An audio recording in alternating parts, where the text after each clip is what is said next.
예, 제약바이오 쪽으로 관심이 많아지고 또 실제로 주가가 오르고 각종 뉴스들이 쏟아져 나오면서 이분들을 더 자주 모시게 되는 것 같습니다. 저희 프로그램에서만 벌써 세 번째로 이렇게 다 함께 나와주시는데요. 다시 한번 소개를 해드리도록 하죠. 제약바이오 화학산업에 또 특화된 케미컬에너지 투자자문의 차홍선 대표, 강혜경 제약시장 고문, 조성기 기술고문과 오늘 함께하도록 하겠습니다. 어서 오십시오. 네, 반갑습니다. 예, 바쁘실 것 같습니다. 네, 많은 분들이 또 제약바이오에 관심이 많고 코로나19 관련해서 이제 뭐 백신이나 치료제 얘기를 더 자주 하게 되다 보니까 여쭤볼 것도 많은데 큰 그림에서부터 조금씩 좁혀가보도록 하겠습니다. 대표님께 먼저 여쭤보도록 할 텐데 정부에서도 4월 초쯤이었죠. 2,100억 원 이제 뭐 백신이나 치료제 개발에 뭐 지원을 하기로 했고 이게 어떤 단기적인 게 아니라 장기적인 관점으로 보겠다고 문 대통령도 얘기를 했지 않습니까?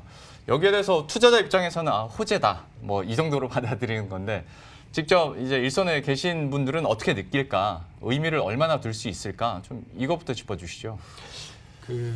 일단 바이러스 치료제 기업 이제 그림을 좀 보시면 될 것 같은데요. 예. 그 그림 자체를 보시면은 바이러스 치료제 기업이 쭉 이렇게 보면은 지금까지 보면은 시가총액이 한 100조 되는 기업이 나왔고, 그다음 매출액 같은 경우가 이제 22조 되는 기업이 지금 탄생을 했지 않습니까? 네. 자, 요약해서 말씀드리면 2,100억을 투자해서 매출액 22조, 그다음에 시가총액 100조짜리 되는 그런 기업을 만들겠다는 게 결론입니다. 네. 근데 우리나라는 진단하고 바이러스 치료제 백신이 있지 않습니까? 예.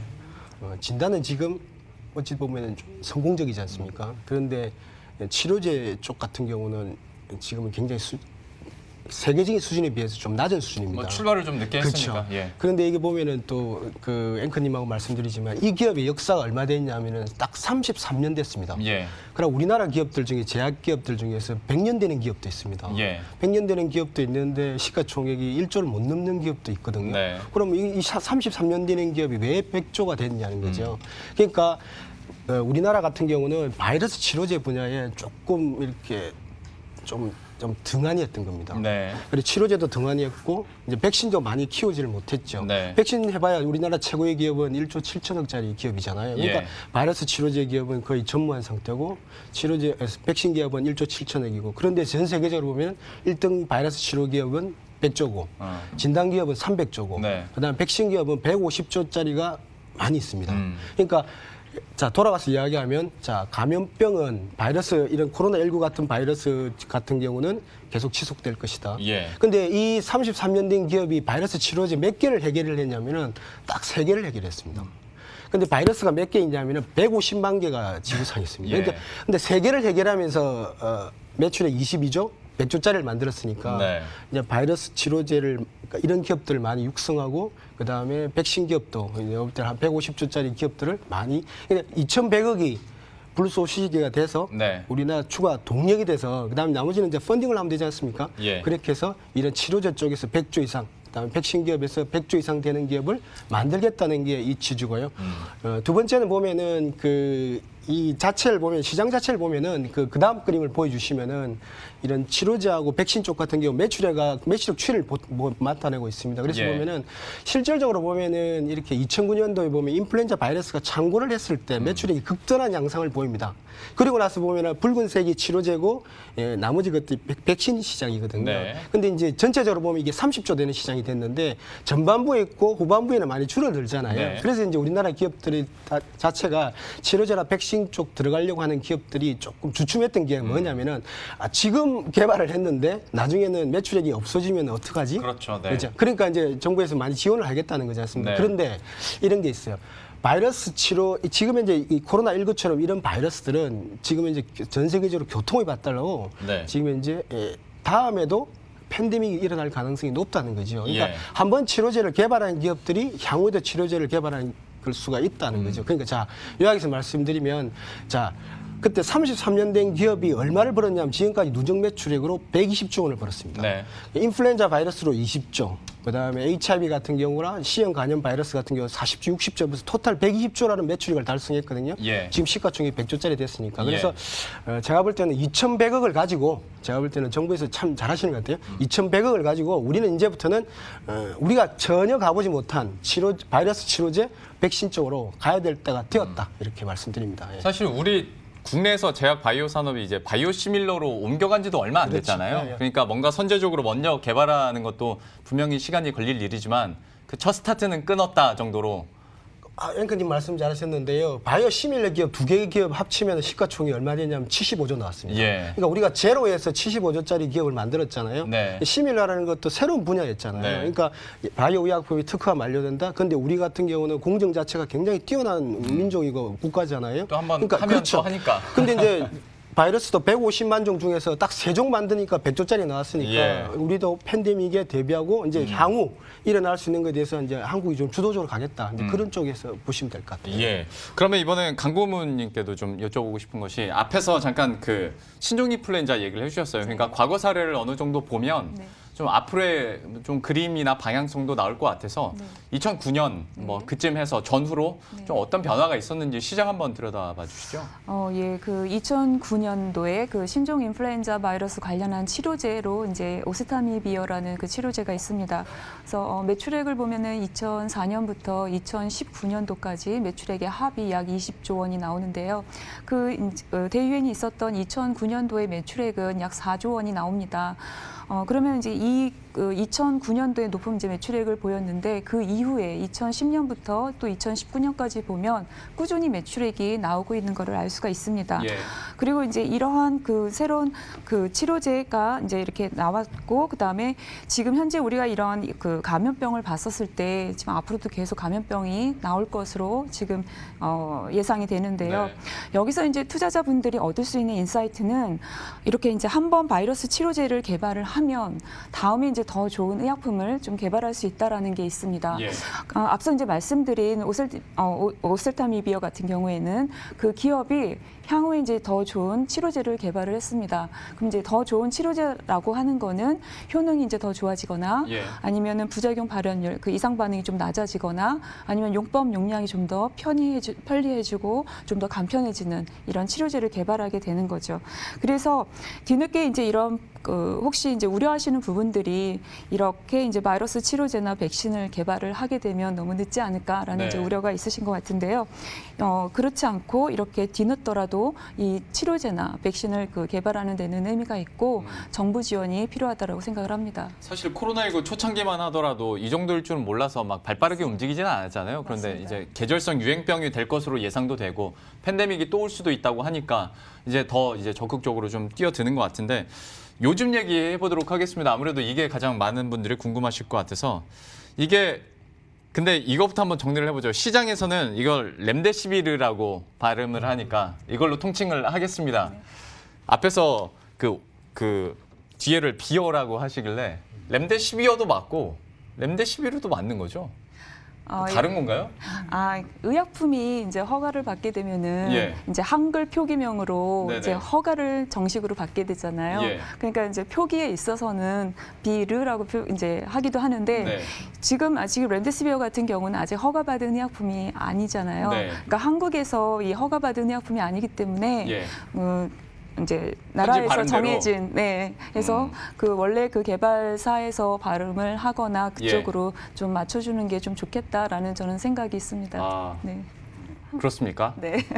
아직 허가받은 게 아니니까 저는 얘기를 들으면서 네. 아직 허가 안 받았으니까 내 마음대로 발음해도 되겠다라는 생각도 해봤는데 네. 왜냐하면 시장에서 워낙 우리가 렘데시비르 얘기를 많이 하다 보니까 혹시나 듣다가 뭐 다른 거야 두 개가 라고 네, 생각하실 그럴 수도 수도 있어서 있겠네요. 네, 제가 맞습니다. 좀 시청자 관점에서 렘데시비르라고 하고 네. 뭐 사실 중요한 건 아니니까 지금 어디까지 될까? 가장 먼저 여기서 좀 성과가 나오지 않을까 세계에서 기대를 모으고 있지 않습니까? 실제로 네. 어떻습니까?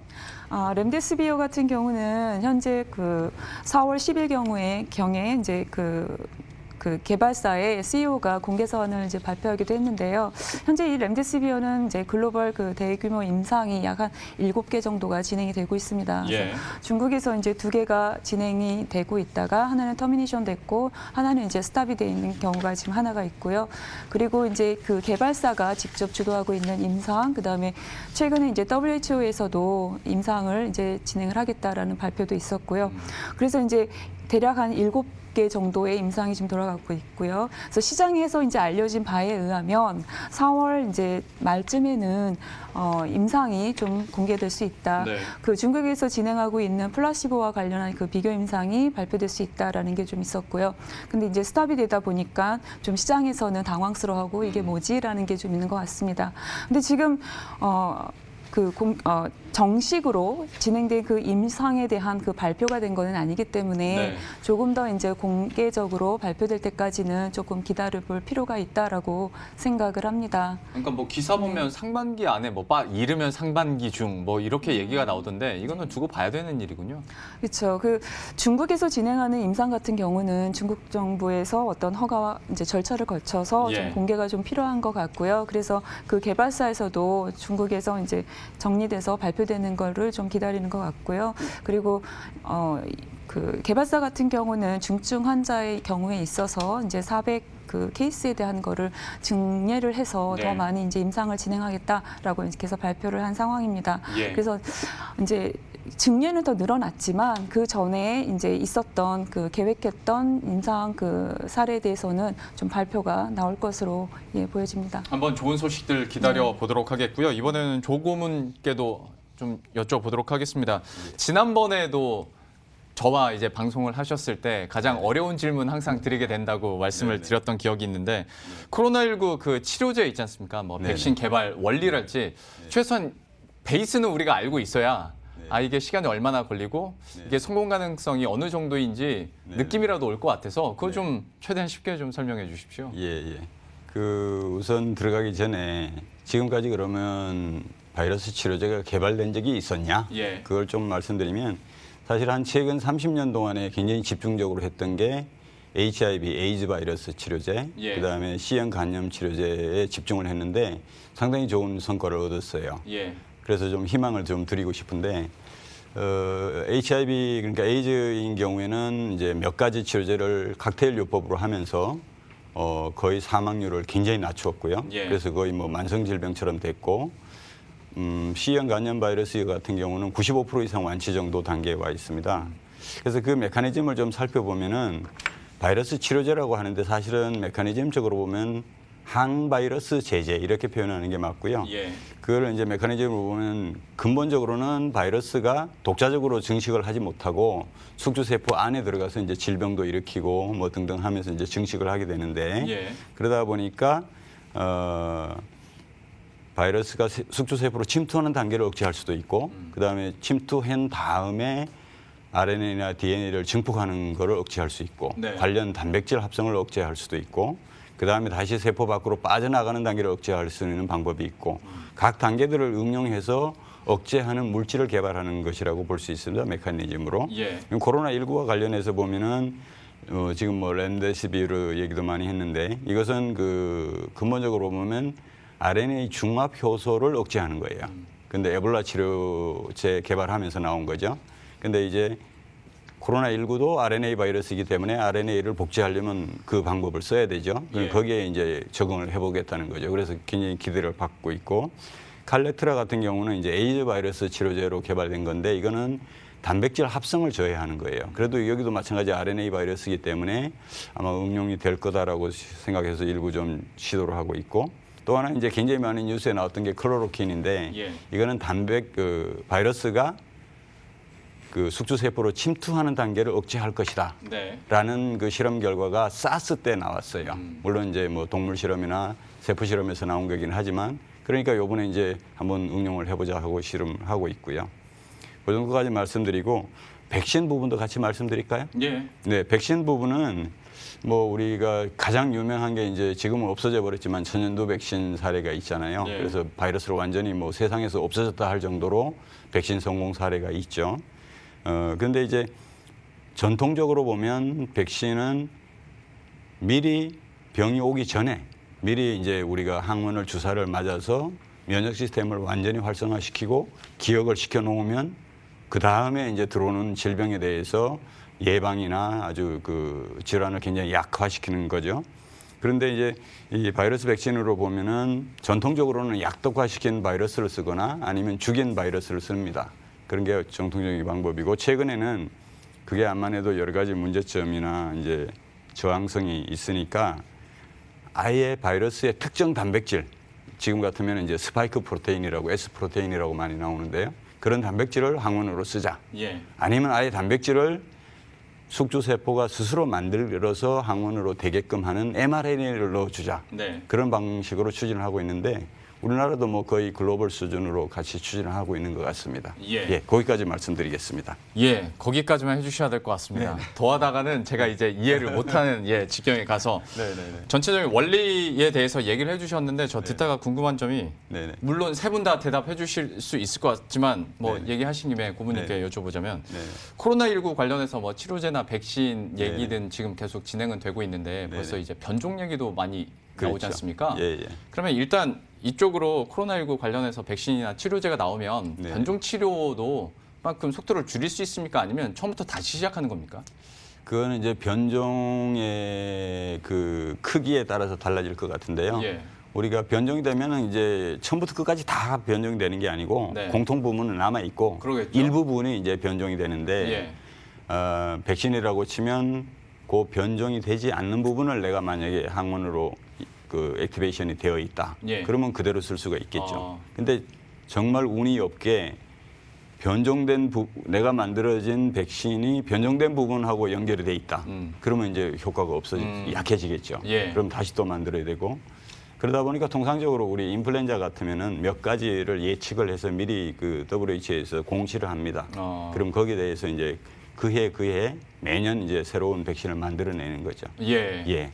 평소에 좀 궁금했던 거 너무 무식한 질문은 아니었죠? 네네. 변종 관련해서 뉴스가 네네. 또 많길래 네네. 한번 여쭤봤고 네. 저 유튜브 채팅창 봤더니 제약바이오나 코로나19 얘기를 하면서 사회적 거리두기 우리 너무 미흡한 거 아니냐라는 얘기 너무 다닥다닥 붙어 있다고 하는데 사회적 거리두기가 이번 주부터 좀 완화가 됐으니 좀 봐주십사 말씀드리겠고요. 예. 시간이 이제 많이 가서 우선 대표님께 마지막 질문 공식적으로는 하고 시간이 남으면 또 추가 질문을 드리도록 하겠습니다.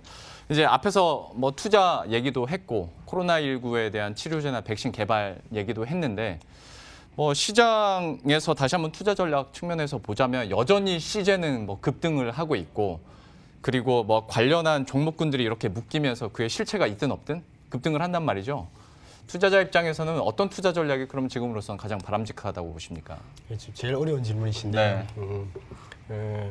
첫째 두 가지 목표가 있어야 됩니다. 헬스케어는 네. 첫 번째는 약을 만들므로써 병을 치료함으로써 인류 건강에 기여된다는 대명분이 하나 있어야 되고요. 예. 그다음에 돈을 벌어야 되겠죠. 네. 근데 저희 회사 같은 경우는 크게 관심이 가지는 게 이제 글로벌 항암에 대해서 관심을 가지는데 글로벌 항암 쪽이 왜냐합니까? 20% 생존율에서 더 올라가야 되니까 이런 기업들이 커져갈 수 있겠다. 큰 그림에서 그렇게 생각하는데 예.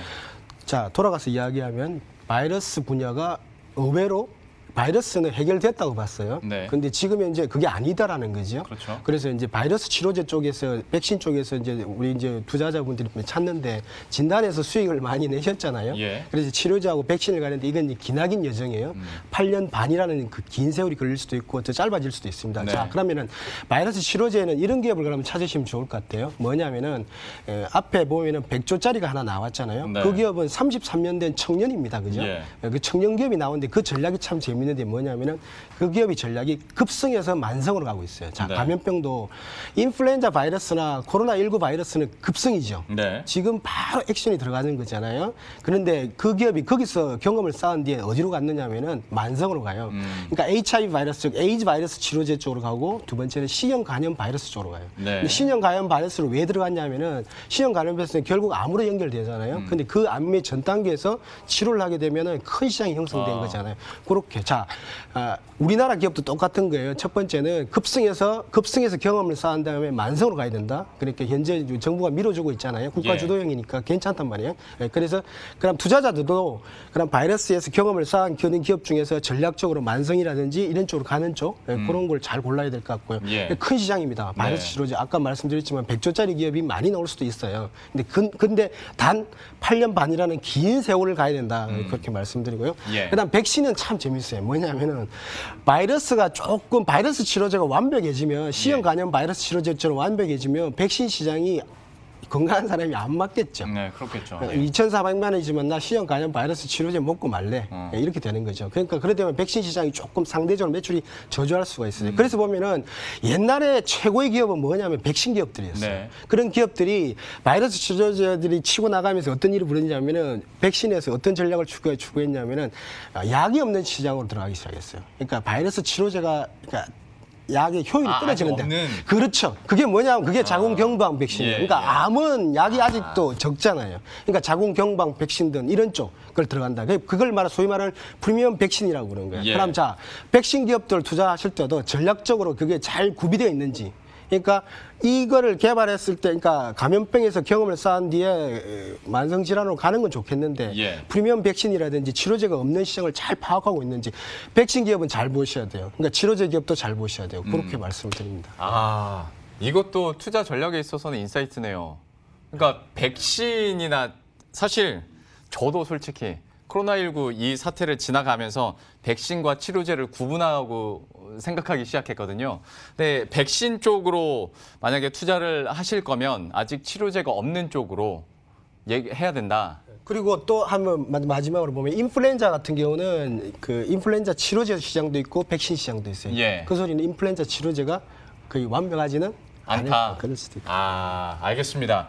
투자 전략 측면에서 물론 이제 각 어떤 기업을 선택하느냐는 우리 투자자 여러분들의 공부가 필요한 사안이기는 하지만 제약바이오주 쪽으로 투자를 생각하신다면 최소한 이 정도 시장 조사와 공부는 필요하지 않을까 싶습니다.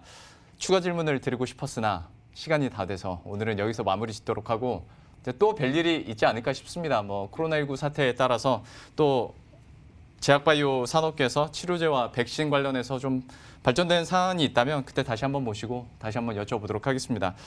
지금까지 케미칼 에너지 투자자문의 차홍선 대표, 강혜경 제약시장고문, 조성기 기술고문과 함께했습니다. 오늘 말씀 고맙습니다. 네, 감사합니다. 감사합니다. 예, 그럼 저희도 여기서 인사드리도록 하겠습니다. 시장에 좀 변동성이 커지고 있습니다. 흉흉한 소식들도 좀 들려오고 있는데 잠시 후에 또 종목별 뉴스들도 함께 들으시고요. 저희들은 내일 이 시간에 또 새로운 소식들과 전략 들고 다시 찾아뵙도록 하겠습니다. 시청해주신 여러분 고맙습니다.